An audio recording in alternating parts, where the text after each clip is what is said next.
pues buenas tardes a todas las personas que estáis hoy aquí acompañándonos. La verdad que para nosotros es un placer que otra vez podamos contar aquí en la biblioteca pues con la presentación, en este caso, de su segunda novela por parte de Antonio Muñoz de la Vega, que ya nos acompañó hace 2 años aproximadamente, presentando esa primera, que era La memoria de los ratones, que aquí lo trae él también, y con una presentadora que para nosotros también es habitual, y presentando libros, no, pero en el mundo escolar y todo, pero acompañando a Antonio, sí, acompañando a Antonio también. Y Anabel Moreno, que como digo es también profesora en los institutos de aquí de Chiclana, y que pues agradecidos de que pueda presentar aquí su obra y demos continuidad a toda esa labor que llevamos haciendo desde la Delegación de Cultura y el Ayuntamiento de Chiclana, en dar la posibilidad, y en este caso en que la biblioteca sean espacios en los que no solamente se pueda venir a consultar libros, a dar lectura, sino también que tenga esa vida necesaria y se incentive de alguna manera pues la lectura y, por lo tanto, el crecimiento personal y la formación cultural. Así que nada, daros la bienvenida y pues vamos a escucharles. Muchas gracias. Bueno, yo me voy a permitir el lujo, yo misma, de leer, porque ya que me lo he preparado, así que digo lo que tenía pensado y lo que ¿no? Porque después si me pongo a hablar digo lo que no tenía pensado ni cómo lo tenía pensado. Bien, en primer lugar, muchas gracias a todos por estar aquí. En estos tiempos en los que la inmediatez lo gobierna todo, en los que las noticias caducan en minutos y en los que la inteligencia artificial amenaza incluso con escribir nuestras emociones, reunirnos en torno a un libro no es solo gratificante, sino también esperanzador. Significa que seguimos valorando la palabra y la reflexión y el poder de una buena historia. Para mí es un auténtico placer acompañar hoy a Antonio en la presentación de su nueva novela, La última sirena del Nanay, una obra que nos sumerge en las entrañas de la Amazonía y en los misterios de la condición humana. Para quien no lo conoce, aunque yo creo que la mayoría sí, Antonio es periodista y gaditano, aunque de ADN chiclanero. Ha trabajado en medios de comunicación como El Diario, La Voz, Onda Cádiz, además de en Bipren, que fue el lugar donde coincidimos y que fue nuestro auténtico máster de realidad laboral. Y por eso los dos somos funcionarios. A la tele, ¿no? Actualmente forma parte del Departamento de Comunicación de la Diputación de Cádiz, lo que confirma que las letras siempre han sido y seguirán siendo su hábitat natural. En La última sirena del Nanay es su segunda incursión en la literatura. Hace un par de años nos presentó La memoria de los ratones, una novela negra ambientada en la Sierra de Cádiz, cargada de compromiso y justicia social. Ambas novelas tienen mucho en común, aunque sus marcos narrativos están separados por 8.300 kilómetros en línea recta. Y esa es la distancia que separa el bosque, donde se desarrolló la primera novela, de Iquitos, ¿no?, en el corazón de la Amazonía, a un sitio donde no se puede llegar por carretera, sino por avión o por barco. Y es allí donde suceden los hechos. ¿Y qué comparten estas dos historias? Pues para mí la clave es la capacidad de Antonio de envolver al lector, y además en las dos se percibe un compromiso social latente que hace que, aunque sin perder la esencia del thriller, es decir, la tensión, el suspense y un ritmo ágil que hace que te beba la novela en un par de noches, como me ha sucedido a mí. Tengo que confesarte, Antonio, que cuando leí el título de la novela en las redes sociales pensé que estaba ambientada en Cádiz. No sé, fue por lo de sirena, nanay, imaginé que de algún modo había hecho un guiño al pai, y una especie de paranomasia con esa palabra. Pero de pronto, en el primer capítulo, en lugar de navegar por la bahía, me encontré cruzando el Atlántico y aterrizando en el corazón de la Amazonía. Fue en ese momento cuando te mandé un mensaje para preguntarte si había estado en Perú y, claro, recordé tu estancia allí con una misión en La Salle, verdad que lo habíamos hablado, y de pronto todo encajó, la manera en la que describía el barrio de Belé, la aldea de Padre Cocha, la orilla de Nanay. Digo, como un tío que se ha criado en la viña puede explicar esto de esa forma, ¿no? Y es porque justamente he estado allí. Tengo la costumbre de leer con Google Maps al lado, y he tenido la oportunidad de estar viajando un poco por la selva tropical y estar navegando por aquellos ríos. Después releí La solapa y me fijé en otro detalle, su estancia en Suecia haciendo el Erasmus, y de ahí, ¿no?, la unión que hay entre esos dos hechos que ocurren, ¿no?, en la novela, un hecho que sucede en Suecia y otro que sucede allí, y se unen de una manera, bueno, pues creíble, ¿no?, cumpliendo el pato del lector.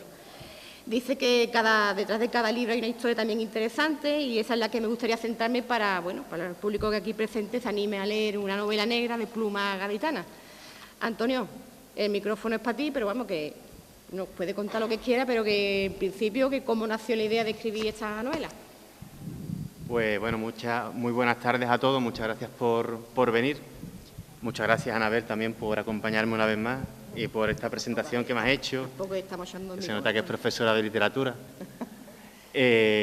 además de amiga y periodista, que es lo que nos ha unido. Ya periodista menos, ¿eh? Bueno, eso se lleva siempre dentro. Y bueno, contarte de dónde nace la idea de escribir esta novela.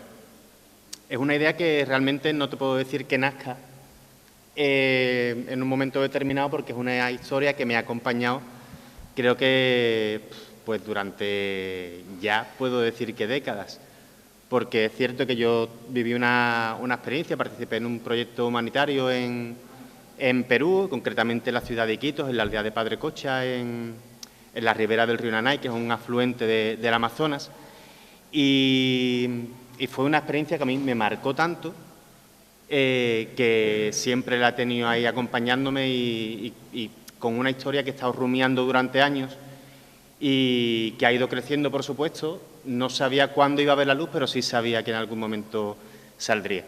Y al final puedo decir que es una historia que nace casi de una deuda personal, de una experiencia vital tan importante para mí, que yo sentía que tenía que trasladarla, que compartirla y sobre todo también que hacer un poco de justicia con las personas y con los lugares que tuve la oportunidad de conocer en aquel momento.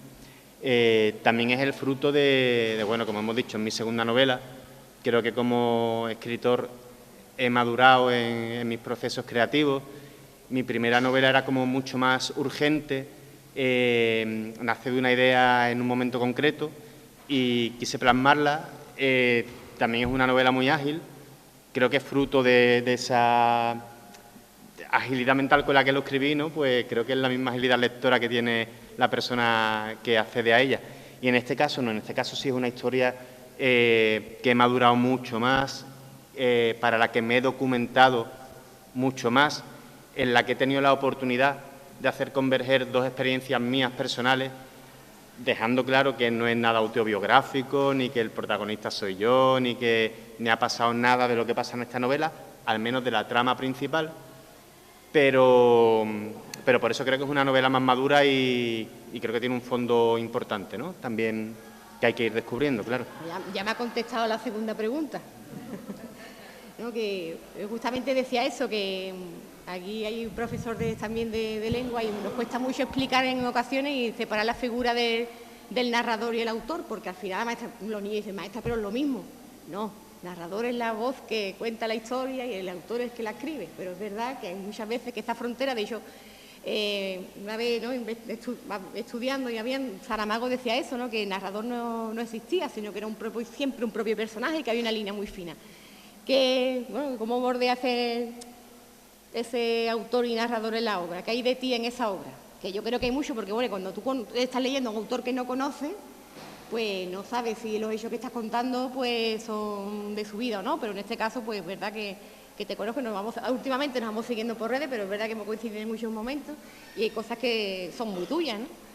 Sí, además en este caso tengo que decir que me embarqué en una misión en la que en muchos momentos me arrepentí, que fue escribir la novela en primera persona, porque creo que a la hora de narrar una historia es más complicado. Es más complicado que contarla como si tú fueras el protagonista, que ponerte desde el punto de vista del narrador externo que puede contar más puntos de vista, quizá, ¿no? Y creo que puede ser más fácil a la hora de escribir, pero es cierto que en esta novela me pedía que la escribiera en primera persona, porque sí que parto, como os digo, de una experiencia personal, y las primeras páginas de la novela, o al menos en el momento en el que el protagonista, que es un periodista español, que por una serie de circunstancias decide embarcarse en un proyecto en Perú. Y en el momento en el que decide embarcarse en este viaje, ahí empiezo yo a contar una historia mía personal, que es la historia que quería contar. Y creo que es la historia que se merecía la gente de Padre Cocha que yo contara. Entonces, por eso, creo que hay personas que me conocen y que pueden confundirse al pensar que yo soy el protagonista de la historia, cuando realmente no soy el protagonista de la historia. Soy el contador de una historia que tiene, como hemos dicho, matices muy personales y hechos que en determinados momentos sí son autobiográficos. Toda la parte del viaje a Perú, las primeras sensaciones, incluso el nombre de muchos personajes son personas reales a las que yo conocí.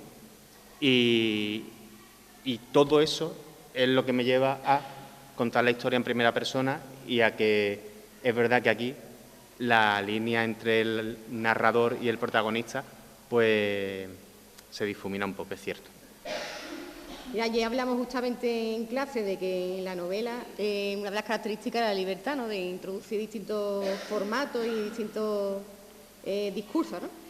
Tú defines la tuya como un thriller, pero yo también veo pinceladas de realismo mágico, de aventura, de novela, de romance, bueno, y además de intriga. ¿Qué elementos la marcan, además de la novela negra? ¿Qué otros elementos destacas tú? Es que es complicado hacerle preguntas de la novela sin desvelar nada, porque cualquier palabra o cualquier pista que pueda dar nos puede, ¿no? Sí, bueno, intentaremos no hacer mucho spoiler. Y es eso, ¿qué elementos? Pues mira, es verdad que aunque el género que yo trabajo y es lo que más me gusta es la novela negra, pero sí que, bueno, en esa evolución mía como autor, pues sí que hay una parte, es verdad que es muy de libro de viajes, ¿no? De relato de viajes.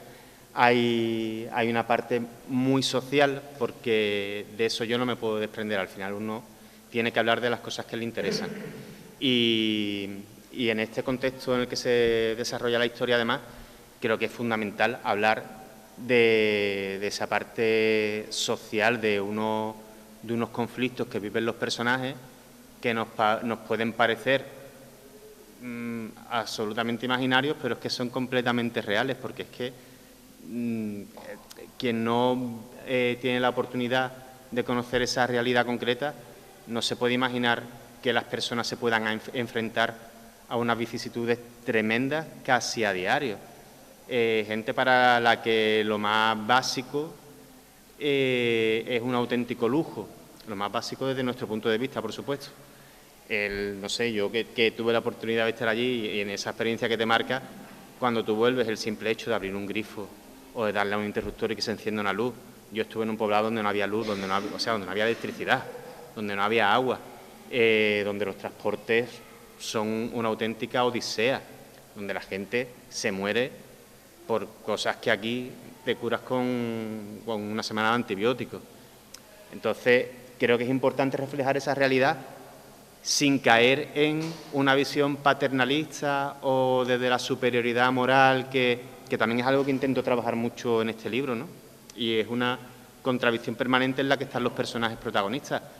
El hecho de que tú no tengas medios materiales no significa que no seas una persona perfectamente preparada para afrontar los desafíos de tu vida, que no seas una persona con formación, que no seas una persona con unos valores, que no seas una persona feminista, que no seas una persona luchadora. Al revés, ¿no? Son personas que te dan lecciones diarias. Entonces, ese contexto social, para mí, era fundamental que estuviera reflejado en el trasfondo de la historia, aunque después torna al crimen y a lo que es la novela negra en sí, pero ese trasfondo yo quería que estuviera muy presente y creo que lo he conseguido. De los personajes que desarrolla la novela, ¿hay alguno que te haya sido más complicado construir o alguno que te haya llevado o ha dado un giro sorprendente de toda esa comparsa de personajes que presentas?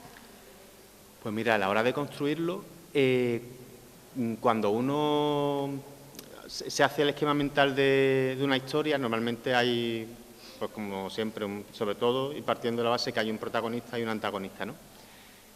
Aquí creo que antagonistas hay muchos y que protagonista, hay un protagonista claro, pero es un protagonista que en momentos yo creo que te puede llegar a caer hasta mal, porque es una... no es un... o sea, es un protagonista, pero no es un héroe. No es un héroe para nada. Es una persona que vive inmersa en sus propias contradicciones, es fruto de una educación que casi todos los de nuestra generación hemos recibido, con nuestros más, con nuestros menos, nuestras virtudes y nuestros defectos, y yo creo que era importante también para que la historia sea creíble, que los protagonistas sean personas con las que te puedas identificar. Y al menos yo, con esas heroicidades, no me identifico. Creo que las personas de carne y hueso vivimos con nuestros defectos y con nuestros errores y que hay que asumirlos y que hay que superarlos. Entonces creo que en esta novela, que como digo es una novela también, un relato de viajes, es un relato de muchos viajes, es un relato de viajes personales de los protagonistas, a la vez que es un relato de un viaje espacial de una persona que se traslada de España a Perú y que, bueno, pues te invita a viajar con él, ¿no? En muchos sentidos. Hay muchos temas en la novela, tampoco puedo adelantar cuáles son, porque es verdad, porque ahí ya también damos pistas, pero uno que es central, uno de los temas centrales, ¿crees que ese tema ha ido cobrando más importancia o se ha ido, sobre todo los extremismos, ¿no? Desde que empezaste a escribirla hasta que la has terminado, ¿crees que el tema de los extremismos va evolucionando? Sí, imagino que te refieres a... Bueno, pues a eso que estaba diciendo, ¿no? Hay una parte de choque cultural y de cómo unas personas se creen con el derecho de manejar la vida de otras, ¿no? Que es una cosa absolutamente actual que estamos viendo en muchísimas partes del mundo, lo estamos viendo en lo que está pasando es decir, ¿has visto que ha ido evolucionando la supremacía o el extremismo en estos tiempos, desde que empezaste a escribirla hasta ahora? Sí, que ha ido un poco más pensando sobre el tema. Claro, además no solamente en esos conflictos internacionales, ¿no?, que estamos mencionando, sino en la actitud de muchísima gente en época de pensamientos reaccionarios, de una violencia ideológica, verbal, absoluta, en la que unos piensan que por haber nacido ya no en un país, sino con un apellido determinado, puedes estar por encima de otras personas, ¿no? Entonces, en este libro yo creo que hay un poco de justicia divina a la hora de poner a la gente en su sitio. Y sí, por supuesto que eso está presente en la historia, claro. Antes mencioné el realismo mágico por la aparición de un personaje mitológico, y buscando información encontré que todavía sigue habiendo gente que lo busca, ¿no?, en la selva, y que asegura haberlo visto. ¿Hasta qué punto piensas que las creencias siguen marcando, bueno, la vida de todos, ¿no?, pero más la de allí, de aquella zona? Pues mira, yo creo que no hago mucho spoiler si digo que en la historia pues se producen una serie de hechos trágicos, de asesinatos, desapariciones, agresiones, y la gente de la selva lo achaca a un ser mágico que es el Chuyachaki, que es un personaje real de la mitología amazónica, de una cultura increíble, extensa, rica, que nosotros no conocemos para nada, pero que allí está muy presente. Y porque está muy presente, creo yo, esa parte de la cultura, de la mitología en aquella zona, pues porque en un contexto en el que la vida se te cae de un día para otro, casi siempre es mucho más fácil achacarlo a la acción de un ser sobrenatural que viene, nos castiga, nos premia, que pensar que son otras personas que te rodean las culpables de lo que te está pasando, o que simplemente la naturaleza, porque busca su sitio y reclama su espacio, muchas veces, pues aquí pasa, ¿no?, aquí en aquella zona, que tú ibas a los poblados y cuando ibas a buscarlo no estaban, pero no es que no esté la persona que tú estás buscando, es que no está el poblado en el que vivía esa persona. Y al final los encuentras en otra parte y te explican que el curso del río cambió con las lluvias del año pasado y que todo desapareció, pero la gente se reinventa construye otro poblado, construye de nuevo su vida con una fortaleza envidiable, y dentro de esa lucha permanente por sobrevivir, creo que nos pasa a nosotros también, nos pasa con la religión, nos pasa con muchísimas cosas, que preferimos achacar la responsabilidad de lo que nos pasa en la vida, no a nuestras acciones o a la acción de otras personas, y preferimos que sea un ser divino el que ha provocado que esto nos pase. Entonces eso pasa mucho allí, y además creo que es una herramienta de supervivencia. Es más fácil continuar pensando que lo que ha pasado no es culpa tuya o no es culpa de tu vecino, sino que ha sido cosa de un ser mágico.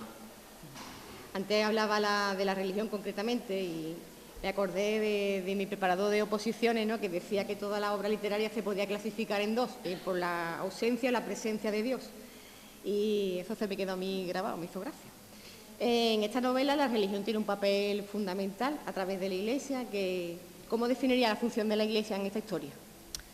Pues mira, yo de partida tengo que decir que yo ahora no tengo mucha relación con la Iglesia ni con la religión en general, pero sí que yo cuando llego a Perú llego a través de un proyecto con una ONG católica de La Salle, con Proide, en un contexto en el que yo fui muy feliz y que me aportaron muchísimas cosas, que aunque ahora mismo no sea practicante, digamos, entre comillas, ¿no?, en lo que son los ritos de la confesión, sí que te marcan en la vida y te aportan unos valores y unas pautas en tu día a día. Entonces, partiendo de que yo llego ahí gracias a la Iglesia, mi experiencia está completamente vinculada y que en esta novela y en esta historia, por supuesto, la Iglesia tenía que estar presente. También hay una cosa de la que hablo mucho, que es no sé, a mí me gusta llamarlo el síndrome del misionero, ¿no? Esa tentación que tenemos de pensar que nosotros vamos allí a salvar a alguien. Para nada, ¿no? Al revés, muchas veces es no sé hasta qué punto es positivo para la gente que te recibe allí, porque, bueno, al final eso es lo que os decía antes, ¿no? Esa visión muchas veces paternalista de yo voy a ayudaros porque pobrecitos, ¿no? Y seguramente ellos tienen mucho más que enseñarte a ti, o por lo menos hablo de mí, ¿eh? Hay gente que hace cosas súper valiosas. Yo iba con gente que enseñaba a arreglar motores de las barcas que eran el único medio de transporte. Era una misión increíble, necesaria y que seguro que le sirvió de muchísimo a la gente. O el que lleva allí se trabaja mucho la artesanía, pues el que te enseña a hacer un molde, algo tan sencillo como eso, pero que permite que la producción se multiplique y en consecuencia tu negocio crezca, ¿no? En mi caso no. Como bien se van a ver, los periodistas sabemos un poco de todo, pero un mucho de nada. Y al final yo allí monté un taller de teatro con los niños, que fue una experiencia maravillosa, pero no sé si los niños se acordarán de lo que vivieron conmigo, ¿no? En mi caso yo no salvé a nadie. Quizás me salvé a mí mismo, ¿no? Y crecí como persona gracias a eso. Entonces creo que la Iglesia, que hace una labor maravillosa en muchos aspectos, puede ser que haya otros momentos en los que tengamos la tentación, los que nos movemos en ese ambiente, de eso, de pensar que estamos por encima del que vive allí, y eso no es real. Estamos allí somos uno más, para echar una mano y para apoyarnos, para enseñarnos unos a otros. Pero bueno, ahí sí que está muy presente la Iglesia. Ya veréis si esa relación de la Iglesia con la trama termina bien o mal, pero mi experiencia fue positiva. Pero bueno, la literatura es ficción. Es ficción y es un misterio y no sabes a dónde te va a llevar, ¿no? Entonces creo que también hay un papel muy importante, y permitirme que os diga que es muy divertido de lo que es la Iglesia en esta historia. También podemos clasificar o hacer una clasificación de la novela escrita por periodistas según la presencia o la ausencia de los medios de comunicación, que también están muy presentes desde la perspectiva, de tu perspectiva. El protagonista es efectivamente periodista, pero porque te ha dado más juego, porque un periodista da mucho juego, o porque es más fácil de resolver para ti. Hombre, sin duda, porque para mí es mucho más fácil y más cómodo ponerme en la visión del periodista, porque mi profesión es lo que trabajo día a día y porque conozco sus herramientas, porque al final, en una novela negra, tiene que haber una investigación. Y una investigación se puede enfocar desde muchos prismas diferentes. Y yo aquí la enfoco desde el punto de la investigación periodística. Porque, ya te digo, son las herramientas que conozco y son los enfoques que me permiten desarrollar mucho más ampliamente la trayectoria de este personaje. Creo, además, que es un enfoque innovador porque se mueve en un contexto. Es un periodista, que tampoco creo que mucho spoiler, porque además lo podéis leer si leéis la contraportada. Es un tío con muchísimo éxito, que trabaja aquí en España en la televisión, es un periodista especializado en sucesos y con mucha fama, pero a pesar de todo no es feliz, nos puede pasar a cualquiera, ¿no? Entonces él va a vivir una experiencia puramente humana, pero uno, igual que yo como autor no me puedo desprender del periodista que soy, uno en cualquier experiencia vital no se puede desprender de lo que es. Y en este caso es un periodista que afronta la investigación de lo que está pasando desde el punto de vista periodístico. Además, colaborando con un medio de comunicación real de allí, de aquella zona de Perú, que era La Voz de la Amazonía, una emisora de radio que yo pude conocer allí. Y cosas del directo. y por eso el protagonista es periodista y usa las herramientas que yo uso en mi día a día también. Antonio, cada libro, ya también lo ha dicho anteriormente, es un viaje, y si pudieras volver atrás, ¿cambiaría algo? ¿Te ha quedado algo pendiente? ¿Modificaría algo de la historia? Pues mira, la historia, yo en mi proceso y de creación de la trama no cambiaría nada. Sí que después, cuando recibes lo más valioso, que es el feedback de la gente que te lee, pues la gente te dice, ¡ay, me ha gustado muchísimo, pero me hubiera gustado que fuera más larga! Bueno, al final eso va en el estilo del autor, ¿no? Y yo no me gustan las novelas que no me aburren. Entonces, para mí que me digan que te lo has terminando en noches o que te ha durado una semana, para mí es un halago. Para mí no es una señal de que el libro es corto ni de que el libro... No, al contrario, porque además te lo lees rápido, pero casi todo el mundo me dice que se ha quedado con ganas de más. La historia tiene un final... La historia se resuelve, pero se abre una ventana al final, porque en el proceso de documentación para escribir esta historia he descubierto cosas súper interesantes que te dan para 2 o 3 libros más. Entonces, yo creo que ese es mi objetivo siempre y es a lo que aspira uno cuando escribe una historia, que la gente quiera seguir leyéndote, y espero haberlo conseguido. Yo volviendo, ¿no? Cada uno vuelve a su realidad. En la mía hay una alumna mía, Gisela, pues la de las aulas, ¿no? Y cada vez que leo cualquier cosa, cuando me pongo a escribir, como en este caso, me acuerdo de las preguntas que ellos me hacen, ¿no? Y en muchos casos dice, maestra, ¿para qué sirve la literatura, no? Es muy difícil de contestar, la verdad, porque depende de cómo te cojas, Como muchas veces, ya, para probar, niño, venga, estudia ya. Pero otras veces está más inspirado y dice, bueno, chico, para comprender el mundo, para explorar tus propias emociones, para preservar la memoria, para darle voz a aquellos que no la tienen, que también sucede aquí en esta novela, como hemos hablado antes. Pero, ya que estando aquí con el público, ¿cuál es el mensaje final que les quiere trasladar? ¿Cuál es el tema o la idea principal? Idea principal, Gisela. Pues mira, Gisela, esto te lo voy a contar a ti. A mí si en algún momento lees esta novela, lo que me encantaría es que te plantease cuáles son tus límites. Es una novela, creo, en la que yo como autor he rebasado muchos límites, en los que los protagonistas rebasan muchos límites, se enfrentan a situaciones que probablemente pensaban que jamás serían capaces de superar. Y yo creo que cuando lees, en todos los sentidos, te metes en un viaje absoluto y apasionante. Entonces me gustaría que cuando leas esta novela tengas sobre todo ganas de viajar y también en todos los sentidos, de crear mundos propios, de trasladar tu mundo interior a una esfera en la que puedas compartirlo con más gente, en la que explores hasta dónde puedes llegar en todas las facetas de tu vida. Hay gente que, como el protagonista de este libro, que iba a decir que no tiene miedo, pero sí, claro que tiene miedo, tiene todos los miedos del mundo, pero aún así es capaz de dar un paso adelante, romper con algo con lo que no es feliz y vivir experiencias, sensaciones nuevas, cosas que te cambian la vida, pues probablemente sin que tú sepas que eso te va a pasar. La cuestión está en atreverse, y ahora mismo, Gisela, me parece un auténtico reto para un chaval joven soltar esto y abrir esto.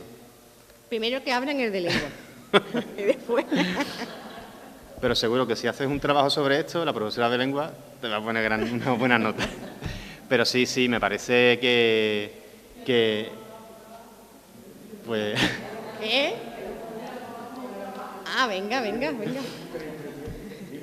Pues eso, es un aprendizaje absoluto, no este libro en particular, ¿no? Sino cualquier novela, cualquier cosa que te haga plantearte que hay otras vidas aparte de la tuya, ni mejores ni peores, pero sí diferentes y disfrutables y que están ahí para vivirlas, aunque sean a través de las páginas de un libro. Y a mí eso me parece un viaje maravilloso. Antes de ir terminando, y es verdad que muchas veces nos ponemos a hablar sobre la trama del libro, pero no sobre la estructura del libro, la parte externa, ¿no? El editor, la asociación de la prensa, la portada, que también me parece muy curiosa, que creo que es de un familiar tuyo. Sí, la portada... Bueno, el libro lo edito con la editorial Kaizen, que está haciendo otro viaje también, ¿no? Maravilloso. Está por ahí Daniel Lanza, que es uno de los editores. Es un poco loco, ¿no? No, un tío que sabe, de loco nada. No, digo, en el caso no es por editar tu obra, sino es por crear una editorial. Sí, por meterse en este negocio, ¿no? pero bueno, creo que también es muy gratificante. Bueno, también es un libro que se publica también bajo el paraguas del sello de periodistas de la Asociación de la Prensa de Cádiz, que hasta ahora solamente había publicado obras de ensayo de compañeros y por primera vez se abre este sello a literatura de ficción, ¿no? Para mí ha sido pues un orgullo que sea conmigo con el que se estrena esta nueva línea. Y la portada, que a mí me encanta, es de un artista de Cádiz, que está aquí también, de Natalia Cabrera, que además efectivamente es mi sobrina. Hombre, yo he sacado conclusiones por el apellido. Y a mí me tiene enamorado porque, pues bueno, al final el arte es capaz de plasmar cosas que no eres capaz de decir con palabras, ¿no? Y en este caso, yo aquí veo a mi sirena del Nanay y veo pues sus circunstancias, lo que le pasa, lo que siente, y seguro que el que lee la historia y cierra el libro y antes de ponerlo en la estantería mira esta obra de arte, porque es una pintura, y entiende muchas cosas, ¿no? También.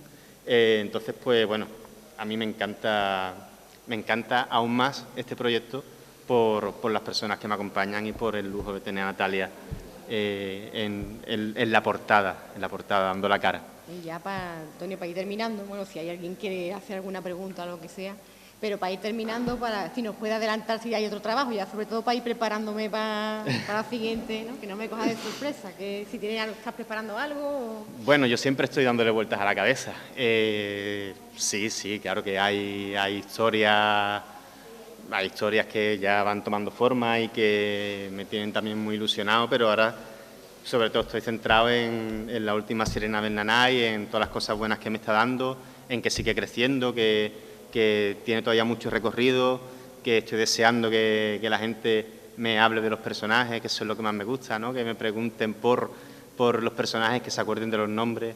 Y además también he retomado el contacto con gente con la que estuve en Perú, que también están súper entusiasmados por verse reflejados aquí, porque su poblado esté en una novela. Entonces, bueno, está siendo un viaje muy guay. Y tengo ideas en la cabeza, pues no puedo evitarlo, siempre estoy ahí dándole al coco, pero ya llegarán, ya te avisaré. Sí, hombre, para que no me confunda, porque digo yo, la última Sirena del Nanay, de ahí digo yo, será, ¿no? Está ambientada en Cádiz, por eso fue la sorpresa de cuando empecé, digo, pues no es en Cádiz, hemos dado un salto por el Atlántico. Antonio, yo creo que hemos hecho un buen repaso, ¿no?, de la novela. Ya que sí. decía que es que era muy difícil sacarle alguna cuestión porque es verdad que cualquier palabra podía desvelar el final. Y nada, animaros a que lo leáis, es una novela que se lee muy rápidamente y además que te invita a viajar, como he dicho anteriormente, que es curioso hacerlo con el Google Maps porque vas viajando por la selva, por los poblados. Hay veces que no puedes entrar. En Iquitos sí se puede entrar en el Google Maps, en los poblados que él menciona no llega ahí el coche del Google Maps. No llega el coche. No llega ahí. Y nada. Nada, pues bueno, que encantado y nada, si queréis preguntarme algo o tenéis algo que compartir conmigo, aquí estoy para... Yo tengo más preguntas, pero bueno, ¿no? Yo creo que ya le hemos hecho un buen repaso, ¿no? Como queráis. Yo creo que... ¿Ustedes qué os parece? Antonio, venga.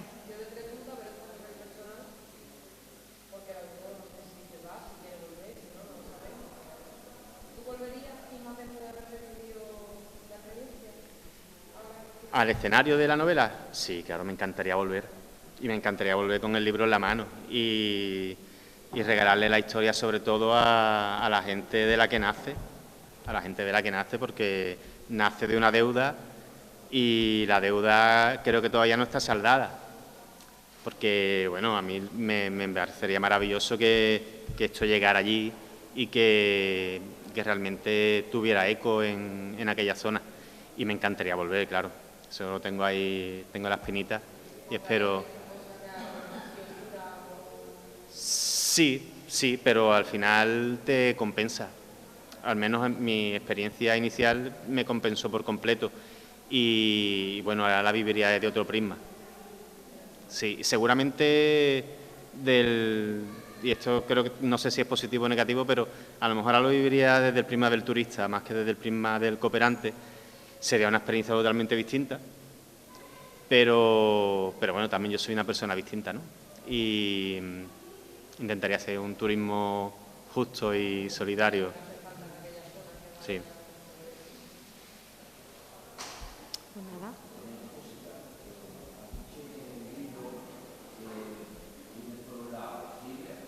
Uh-huh.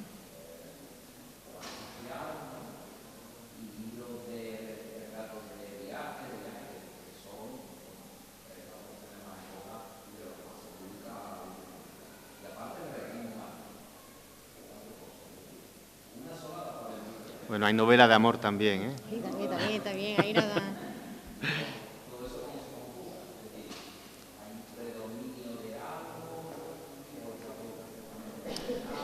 Mira, eso se conjuga de una forma que no te puedo explicar porque ni yo mismo lo sé muy bien, ¿no?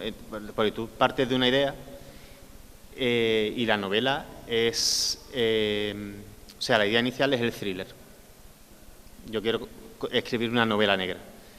Pero una vez que empieza y los personajes van cobrando vida, los personajes van creciendo y ni la novela acaba como tú piensas al principio que va a acabar, por lo menos es lo que me pasa a mí. Bueno, a lo mejor es que yo soy un escritor caótico y no soy de método, pero los personajes van creciendo y cada personaje te pide una cosa. Hay personajes con una vis cómica, hay personajes con una intensidad emocional que cuando tú relees lo que has escrito dices tú, coño, tendría yo eso ahí claro. Cogido y me ha salido, ¿no?, aquí con el teclado. Entonces, como no soy muy de método, ni soy de ponerme 3 horas al día, ni me levanto temprano para escribir, yo la historia la voy construyendo en mi cabeza y la construyo mucho, soy muy machacón con eso, ¿no? Entonces, cuando me pongo a escribir, me surge muy rápido, pero porque hay veces que incluso sueño partes de la historia, porque como estoy tanto tiempo dándole vueltas a la cabeza, entonces a mí mismo los personajes me sorprenden y hay cosas que pienso que digo, coño, se te ponen los vellos de punta y decís, tía, que no se me olvide esto, porque entonces para mí es muy divertido y muy sorprendente. Entonces, aunque tú tengas la idea de escribir una novela negra, que creo que está ahí en lo más predominante, pero sí que hay un trasfondo de muchas historias diferentes, contadas desde muchas ópticas distintas, y creo que cada personaje es el que te pide un género o un estilo. Pues nada. Pues bueno. Nos quedamos aquí, que esperamos que os apetezca leer el libro y que hayáis echado un buen rato también, ¿no? Sí, hombre, en torno a él. claro. Pues nada. Pues muchísimas gracias a todos.